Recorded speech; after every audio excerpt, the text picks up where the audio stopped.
తిరుపతి శ్రీ రాజరాజేశ్వరి దేవి జ్ఞానపీఠం నందు శ్రీదేవి శరన్నవరాత్రి ఉత్సవాలు అత్యంత వైభవంగా నిర్వహించారు. ఈ రోజు ఉదయం అభిషేకం నిర్వహించారు. సాయంత్రం హోమం మరియు కుంకుమార్చన, గుడి చుట్టూ ఊంజల సేవ వైభవంగా జరిగింది. అనంతరం ఊంజల సేవ నందు అమ్మవారు శ్రీ వారాహిదేవి అలంకరణలో భక్తులకు దర్శనమిచ్చారు. ఈ కార్యక్రమంలో పీఠాధిపతి దంపతులు, భక్తులు విశేషంగా పాల్గొన్నారు.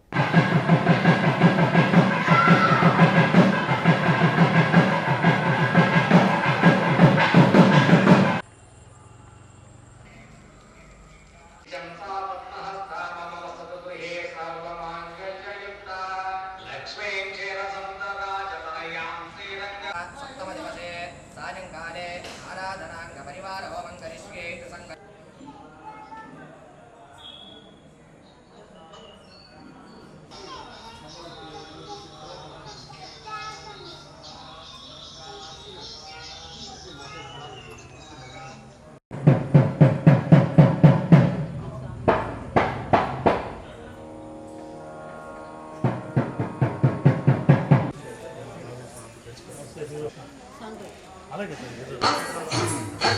అడ్డు మంచిగా నాకు చెప్పే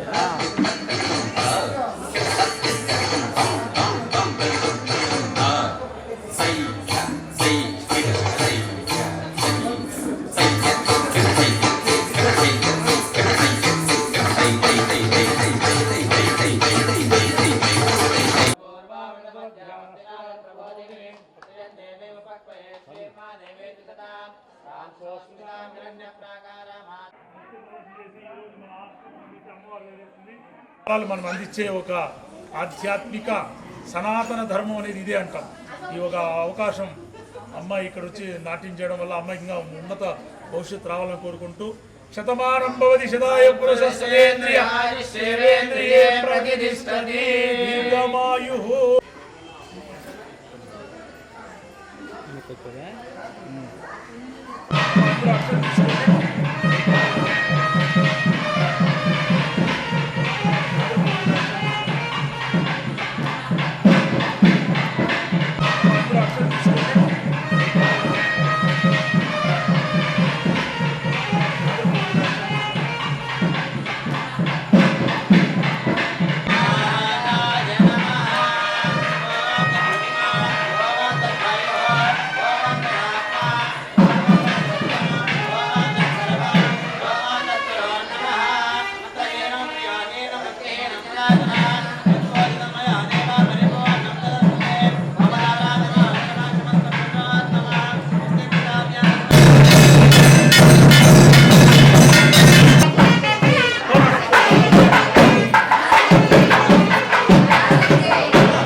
శరన్నవరాత్రి మహోత్సవ సందర్భంగా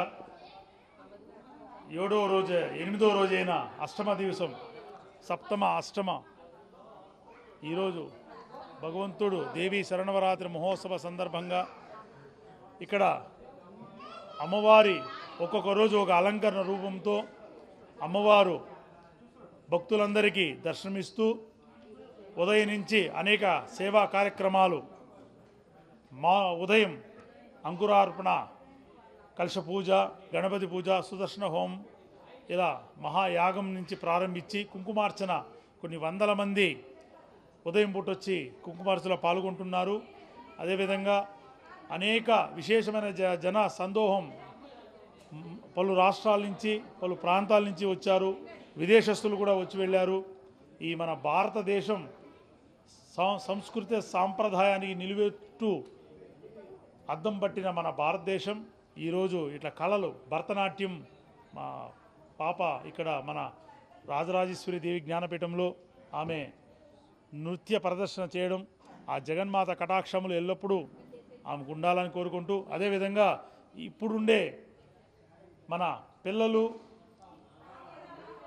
యువత అనేక చెడు మార్గాలు వెళ్లకుండా ఆధ్యాత్మికంగా అదే సాంస్కృతిక సాంప్రదాయాలు తల్లిదండ్రులు ప్రోత్సహించడం కానీ ఇలా దైవిక కార్యక్రమంలో పాల్గొనడం వల్ల ఎంతోమంది ఇన్స్పిరేషన్గా ఉండడం, మనం ఇంకొంతమందికి దాన్ని మనం భావితరాలకు అందించడం జరుగుతుంది. ఈ దేవి శరన్నవరాత్రుల్లో అందరూ వచ్చి పాల్గొంటున్నారు. మీ అందరికీ ఆ దేవి కృపా కటాక్షాలు ఉండాలని కోరుకుంటున్నా. రేపటి నుంచి ప్రత్యేకంగా అమ్మవారికి కుంకుమార్చన ఇంకా పెంచుతున్నాము. రాజరాజేశ్వరీదేవి శ్రీ అమ్మవారు 18 అడుగుల ఏకశిలా విగ్రహ స్థాపితంతో ప్రత్యేక పూజ, యజ్ఞ, హోమాగులు ఈ అందరికీ ఒక పుణ్యం లభ్యమవుతుందని కోరుకుంటూ ఈరోజు పాల్గొన్న అందరికీ ఆ దేవి కటాక్షాలు ఉండాలని కోరుకుంటున్నాం. మన భారతదేశం 136 దేశాల్లో, అదేవిధంగా 4500 భాషలు, 2500 మతాలు, రిలీజియన్లు, అన్నిట్లోన సర్వజన సుఖినో భవంతం ఏకైక మన మతం హిందూ భారతదేశంలో మన సంస్కృతి సాంప్రదాయాల్లో ఏ దేశంలో లేని సంస్కృతి మన దేశంలో ఉంది. ఈ భారతదేశంలో పుట్టడం మనం గర్వించదగ్గ దేశంగా నేను భావిస్తున్నా. ఇప్పుడే ఒక భరతనాట్య కళ కపచ్చిలో ఒక అవార్డు ప్రదానోత్సవం చేస్తూ అక్కడ 140 మంది చిన్న అమ్మాయిల దగ్గర నుంచి పెద్ద అమ్మాయిల నృత్య ప్రదర్శన చేశారు. వాళ్ళకందరికీ అవార్డ్స్ అన్నీ ఇచ్చేసి వస్తున్నా. అందువల్ల మన భారతదేశం సంస్కృతి సాంప్రదాయానికి నిలువెట్టు అద్దం. ఈరోజు విదేశాల నుంచి మన భారతదేశ గడ్డకు వచ్చి ఇక్కడ మన సాంప్రదాయాలు నేర్చుకుంటున్నారు. గత సంవత్సరం 120 మంది విదేశస్తులు మా భారతదేశానికి వచ్చారు. ఈ ఆశ్రమ ఆలయానికి వచ్చి ఇక్కడ మన ఆధ్యాత్మికాన్ని ఇక్కడ చూశారు. అదేవిధంగా వచ్చే మాసం డిసెంబర్లో 150 మంది విదేశస్తులు, French peoples, German, Poland, Mauritius, Russia అక్కడి నుంచి వస్తున్నారు. ఈ మన సంస్కృతిని దేశ విదేశాలు విస్తరింపజేస్తున్నాం కాబట్టి మనమందరూ ఆ భారతదేశ గౌరవాన్ని మనం కాపాడుతున్నాము. ఆ జగన్మాత అనుగ్రహం, దేవి శరన్నవరాత్రుల మహోత్సవ సందర్భంగా అనేక కార్యక్రమాలు, ఇంతమంది భక్తులందరూ వచ్చారు. ఇప్పుడు ప్రాకారోత్సవం జరుగుతుంది. అమ్మవారు దర్శించుకోండి. మీ అందరూ మంచి జరగలుకుంటున్నా. జై శ్రీమాత.